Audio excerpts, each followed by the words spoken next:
എനിക്ക് സിനിമയെ അല്ലാതെ ഒരു വഴിയും വേറെ ഞാൻ കാണുന്നില്ല. ഈ സിനിമ ഇല്ലെങ്കിൽ എൻ്റെ കാര്യം കുഴപ്പത്തില്ല, എൻ്റെ ശ്വാസം നിന്ന് പോകും. ആർ.ജെ. ബാലാജി എന്ന് പറയുന്ന തമിഴ്നാട്ടിലെ ഒരു ഡയറക്ടർ ഈ അടുത്ത് പറഞ്ഞിരുന്നു, മറ്റൊരു ആക്ടർ അവിടുത്തെ വലിയൊരു സൂപ്പർ സ്റ്റാറിനെ വെച്ച് സിനിമ ചെയ്യിപ്പിക്കുമ്പോൾ നരയിടാൻ വരെ അവർ കുറേ നേരം ഡിസ്കസ് ചെയ്യേണ്ടതെന്നു. നരയിട്ടാൽ എങ്ങനെയായിരിക്കും, ഇമേജിനെ ബാധിക്കും. മമ്മൂക്ക എപ്പോഴും മമ്മൂക്കയുടെ സൗകര്യത്തിനല്ല സിനിമയുടെ സൗകര്യത്തിനാണ് നിന്നിട്ടുള്ളത്. അത് ആ ഒരു ലവ് ഉണ്ടല്ലോ സിനിമയോട്, അതിന് പിന്നത്തെ കാര്യം എന്താ? നേരത്തെ പറഞ്ഞ ലവ്, സിനിമയോടുള്ള ലവ്, പാഷൻ. എനിക്ക് സിനിമയെ അല്ലാതെ ഒരു വഴിയും വേറെ ഞാൻ കാണുന്നില്ല. ഈ സിനിമ ഇല്ലെങ്കിൽ എൻ്റെ കാര്യം കുഴപ്പത്തില്ല, എൻ്റെ ശ്വാസം നിന്ന് പോകും. Thank you. നമുക്ക് ആ ഡയലോഗ്, ആ ട്രെയിലറിൽ പറഞ്ഞ ആ ഡയലോഗ്, ലാസ്റ്റ് ഡയലോഗ് അല്ലേ നമുക്ക് ഒന്ന് പറഞ്ഞോ പ്ലീസ്.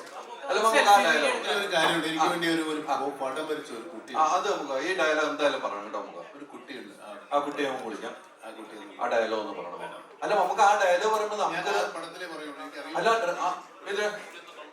ഇതിന് ആ ഡയലോഗും ഇതും നമുക്ക് കൊണ്ട് പറയിപ്പിച്ചു.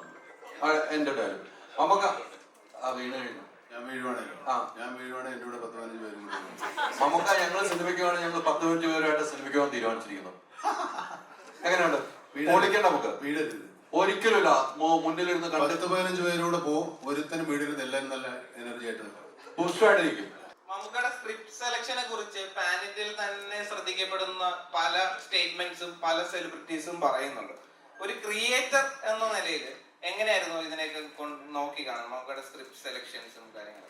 I think the first question I asked him when I met him was the same thing, because I'm a director who acts, and I'm very scared when I act in other script, because it's not only about selecting the script, it's also about selecting the team, and selecting the team which actually is very passionate when we go on ground.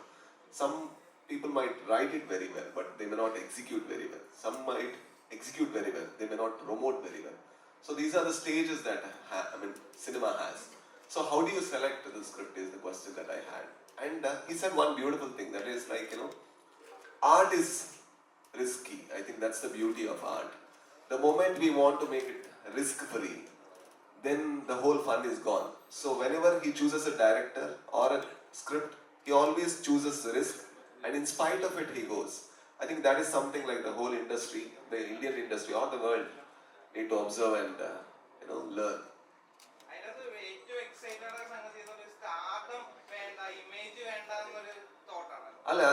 I think we need to learn it. It's not easy to have, everybody is insecure, especially artists.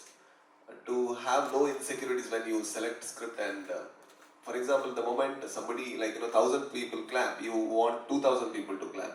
Then you don't make films which are personal to 50 people. But that is not the case with Mammootty sir. He makes a film which might be completely personal like Kadal, and also a thriller and horror thriller like Brahmayugam, and then he comes with a turbo. I don't know how, maybe he need to explain, but it's beautiful to see and wonder. അപ്പോൾ ഈ ചോദിച്ചതിനുള്ള ഒരു നമ്മുടെ ആർട്ടിസ്റ്റുകളുടെ list കൂടെ നിങ്ങൾ ചോദിച്ചതെന്ന് പറയാം. കബീർ സിംഗ് ഗുഹാൻ അറിയാമല്ലോ, അദ്ദേഹമുണ്ട്. പിന്നെ തമിഴ്നാട്ടിൽ നമുക്ക് അരുൾദാസ് എന്ന് പറഞ്ഞ ആർട്ടിസ്റ്റ് ഉണ്ട്.